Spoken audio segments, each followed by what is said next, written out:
Hi there. There's a lot of sun today, and I'm coming to you. This is Sandy with Environmental Coffee House, and I didn't feel like doing the whole computer thing. I'm just sitting in the living room, and I want to read this piece. It is an amazing piece. I found it in Slate. Actually, it wasn't me. It was sent to me by Carolyn Baker. Carolyn Baker is the person that I went with. I went to Colorado to take her and Dean Walker's weekend session, and it was really good. But I found this article that she shared, and I really thought it was important to read. So, hi, Cindy. So, hopefully it's not too sunny in here, but I'm all right. So, hi, Jean. All right, let's go.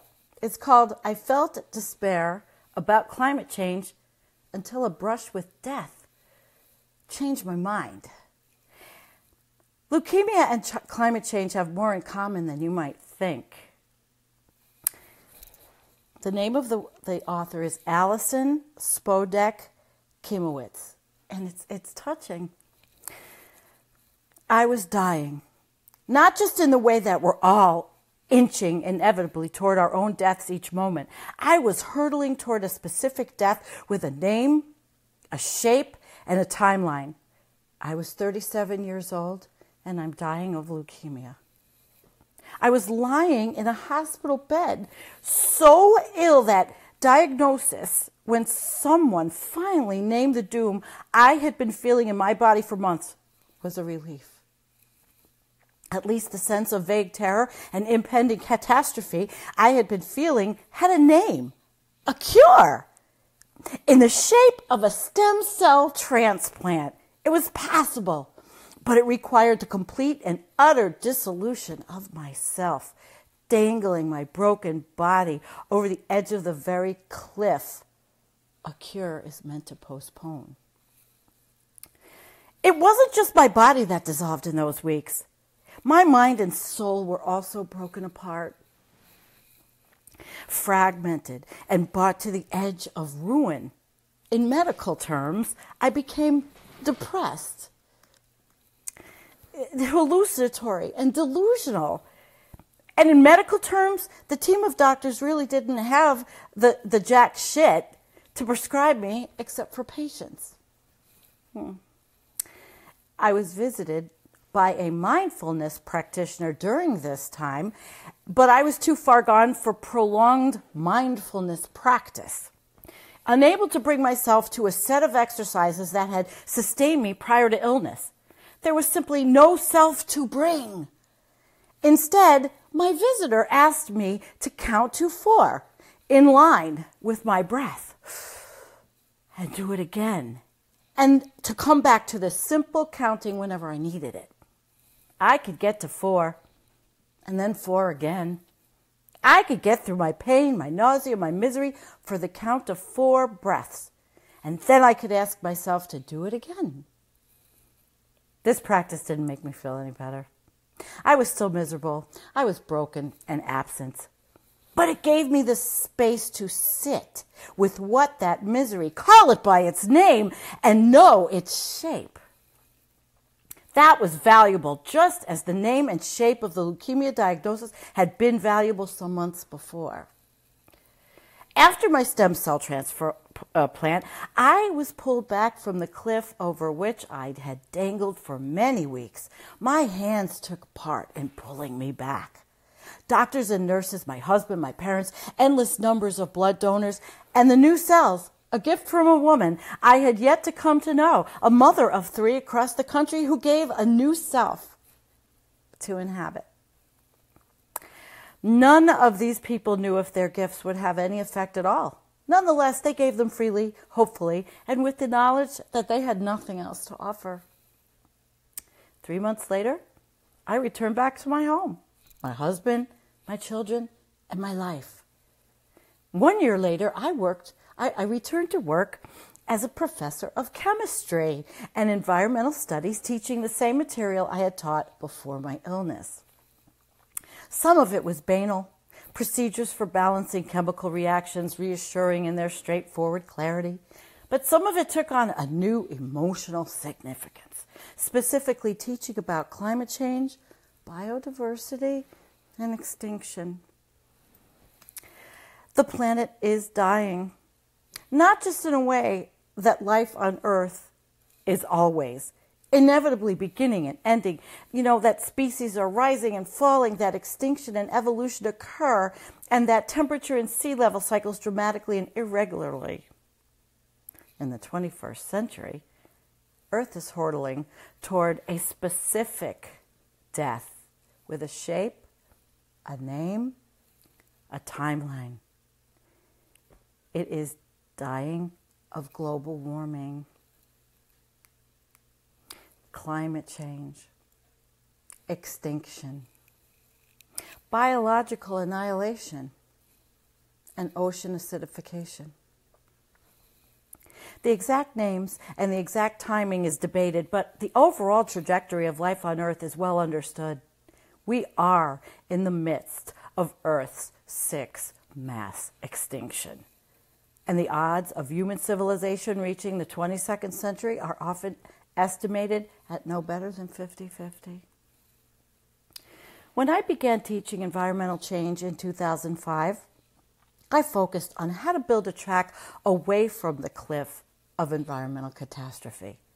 When I returned to teaching in 2014, I found that I no longer could see a track that turned away from the edge.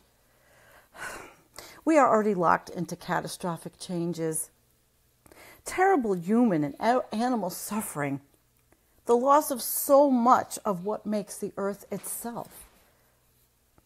But the shift in my thinking was partially the result of what we've come to realize is truly possible with regard to climate change, informed by broader public and scientific discourses on strategies that are moving away from prevention and toward mitigation and adaptation. But it probably mostly came from my new willingness to see and acknowledge the hardest parts of the reality that had been there all along. I've now taught about climate change and biological annihilation 4 times since my illness. Each time we are closer to the edge, more carbon emitted, more warming locked in, more species gone, more wilderness lost, more homes destroyed, more starvation, wars, and human suffering have come to pass. In conversations about climate, there is a knowledge widely shared, but rarely explicitly stated. That we're no longer able to prevent destruction. Biological annihilation and perhaps the end of human civilization, we know it. We're simply postponing it. Sometimes my students realize this, and I watch them crumple into climate nihilism. If we can't save the earth, they ask, why bother? Should I just drive my gas guzzler and fly everywhere and just give up? In contrast with my students' nihilism, I have found that my response to our hurtling toward the brink is more one of personal grief. It's made all the more accurate by parenting and its attendant opportunities to see the world through the dual lenses of my eyes and my children's. Their wonder at the natural world is still untainted. But when I look, I see ghosts of what's already been lost. My children barely know the joys of hunting for fireflies on a summer night. There are so many fewer fireflies to find. Sometimes this fills me with a grief so profound, I cannot catch my breath. I'm teaching about Earth. I want to turn away from the hardest material. I construct my syllabus to end with a discussion of air pollution and the Clean Air Act to show students that we have wrestled with thorny problems and won in the past. But neither I nor my students are so naive to think that climate change and biological annihilation can be transformed in the way that acid rain and air pollution were radically transformed for the better by a single piece of legislation. Too much has been lost, and too many losses are already locked in. So should we all succumb to nihilism and rage and grief about our earth? Should we all just look away, go on with our small lives and ignore what is happening around us? For years I have wanted to look away. I have thought about no longer teaching about Earth's destruction because it's so painful. But every year I teach it again. I assign my students new reading, articles by scientists and academics, members of my methodical tribe, chronicling, quantifying, and categorizing the losses we are suffering. Their work is academic, but what they are witnessing is much greater than what they can count. To truly witness this moment on Earth, we can't just name the species lost. We must mourn them. In this work of grief and naming and acknowledgement, my training as a scientist doesn't help me, but my training in mindfulness does, because I learned how to breathe with loss. I can choose not to look away from the hard things, but to sit with them. Acknowledge and name that pain and trust myself to be able to move forward. This may be what I truly have to offer my students and my children. Many students come to my classroom already knowing about carbon dioxide and sea level rise and mass extinction. What they don't know, because none of us really do, is how to move forward, how to breathe, how to live with the knowledge of our own personal and planetary mortality. But perhaps I can offer tools to endure with some grace. To fully process what we are losing on Earth, I had to stop responding only as a scientist. My way forward comes instead from my experience of illness. My stem cell transplant wasn't pointless just because I will eventually die of something. The years I've gained, however, few as they may be, were precious and beyond measure. So too with the Earth. Each generation of humans living in relative abundance and each species saved from extinction for another 50 years and each wild place left to function and inspire in its wilderness is precious, precious beyond measure. And as I have begun sitting mindfully with the sadness of Earth's destruction, I have started to incorporate it into myself. Mindfulness doesn't decrease my sense of loss, but it reminds me I can get through it year by year, hour by hour, breath by breath. It helps me acknowledge the pain and to start to name it, not just as a scientist, but as a human spirit. It helps me tell my students each autumn that the atmosphere contains more carbon dioxide than it did the autumn before, to write checks to environmental advocacy organizations, or to write my representatives to fight the willful blindness I see in our government. When I was ill, I was terrified, as you might expect for a 37-year-old mother of two kids that are under 6, and a disease with a 2-year survival rate of 25%. Initially, I read all the statistics on prognosis for my disease, my age, my gender. My anxiety began to ease when I fully acknowledged and named the nearness of death, no matter how I sliced the numbers, by being more present to my suffering on my worst days, by naming it, not just clinically, but as a full-hearted human desperate to stay alive.